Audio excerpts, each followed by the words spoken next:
Let's touch on these sanctions coming into play. I mean, firstly, is that already priced in fully, sort of everyone's fully aware of it in the marketplace? And do you think others can pick up whatever supply is taken off the market? The challenge we have is actually how much Iranian oil will be taken off. There's been reports this morning of waivers being introduced for potentially 8 countries, some of which India, South Korea, Japan, which means actually there could be more Iranian barrels on the market than the market was perhaps expecting, which is contributing to some of this price weakness that we've seen over recent days. Will people, I mean, whether it's 1 million barrels or more, will others be able to pick up that supply quite quickly? If it's about 1 million barrels, yes, that's roughly what the Saudis and the Russians have contributed to that supply. If it is all of Iranian production, that becomes very, very difficult because there'll be very limited spare capacity. Our outlook is about 1 million barrels a day lost.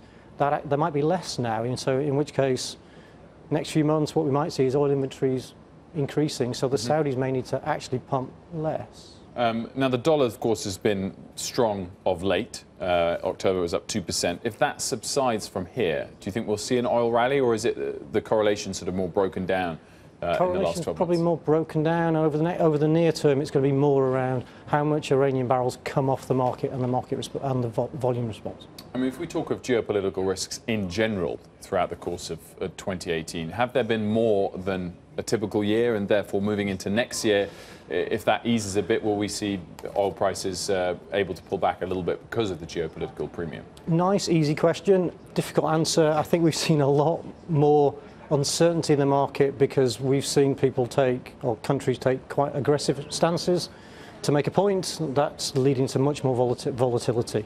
So part of the reason. We'll see. And so sum up the sort of demand outlook for us, both in the US and globally. US demand is reasonably strong. The economy is growing quite strongly, seeing strong demand for diesel, also petrochemical feedstocks as part of the shale gale. Demand growth also is weaker. We're seeing weaker growth in China because of weaker GDP growth. We've been dropping our oil demand forecasts as we've gone through 2018, even though global GDP is reasonably strong. It's partly because of high prices. So the US consumer might get a bit of a boost as a result of the oil price weakening. WTI around 63 at the moment. Forecast for the next 6 to 12 months? Probably about the same. For the WTI, a big difference is when the Permian infrastructure constraints come off, which we think is about the middle of next year, in which case that will just, its discount to Brent will significantly weaken.